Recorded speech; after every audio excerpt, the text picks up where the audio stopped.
Bold Action is a fantastic rule system to build a multi-game event format around, but putting on an event or a tournament can seem like a daunting task. Follow me on a minute-to-minute journey through one of our biggest local events here in Salt Lake City as we explore how a Bold Action event is run.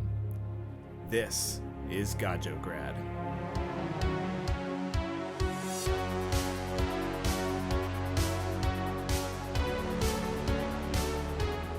Hey everybody, before we jump into the video, I want to shout out the amazing sponsors we had for the event. First and foremost, Gajograd Games in Sandy, Utah, world-class storefront, and wargaming space. Warlord Games, their event support has been fantastic. If you're running an event, make sure to reach out to them. Rubicon Models.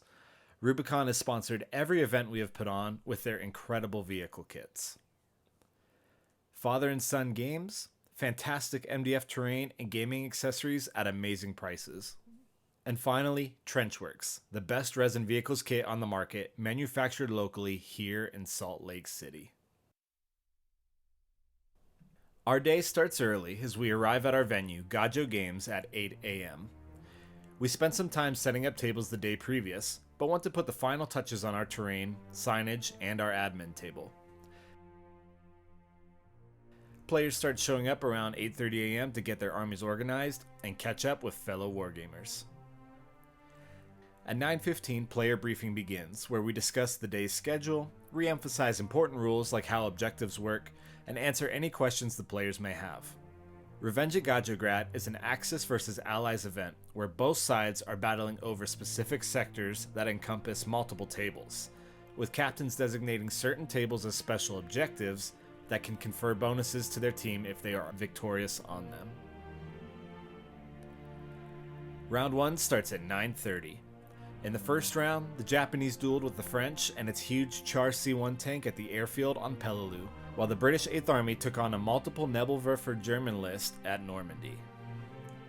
Captain K made a ferocious last stand at Gajograd City Hall as partisans harried the backlines of occupying Germans.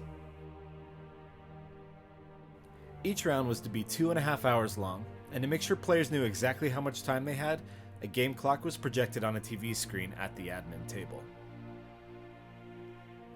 After round 1, the Axis held 2 sectors compared to the 1 sector claimed by the Allies. How you feeling after round 1? Good, it's nice to shake the rust off. Yeah. How'd the game go?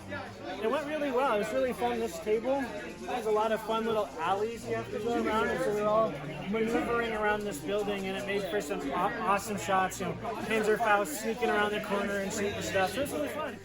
At noon, everyone broke for lunch, which was provided for our players to keep everyone together at the store. While eating their sandwiches, the 2 captains led their teams in discussing strategy and objective table assignments for the next round. The Axis had earned the ability to put the first dice draw of each turn back in the bag for capturing the Foy table, while the Allies enjoyed double points for team and individual secondaries by holding on to Normandy. At 1 p.m., the players received their table assignments and began rolling dice for round 2.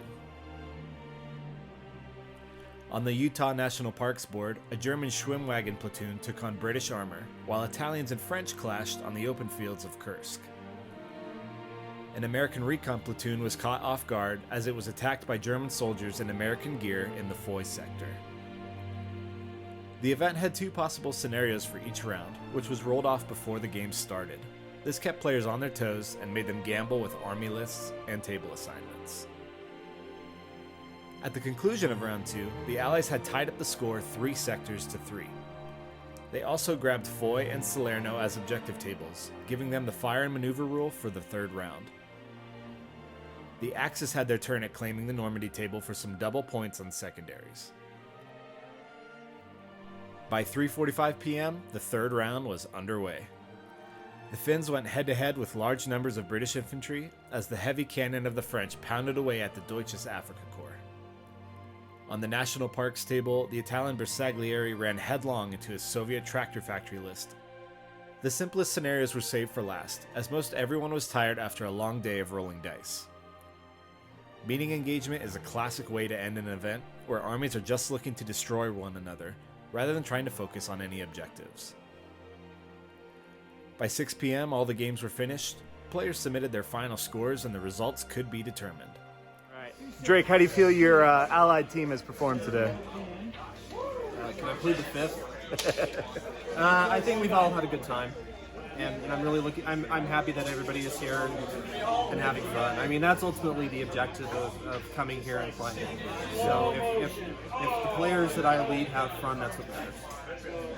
Couldn't have said it better myself. All right, so going into the third round, we were tied. It was literally up to Kyle and Kyle over here battling for who was going to win. Yeah, the Axis won the Western sector, Allies won the Eastern sector, but in the end, the Axis ended up pulling it out. Each member of the Axis team received a custom medal, and then we went through all the awards. Best Axis, Best Allies, Sportsmanship, Best Theme, Best Painted, and Wooden Spoon were the awards given out, but everyone received a prize thanks to our generous sponsors. 22 players from all over the Intermountain Midwest met on the tables at Gajograd, and the event went as smoothly as it could have.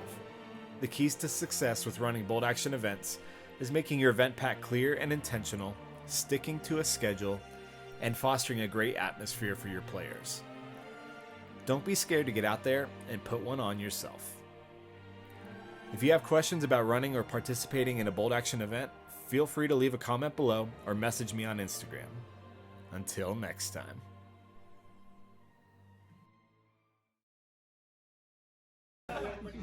3, 2, 1, Axis.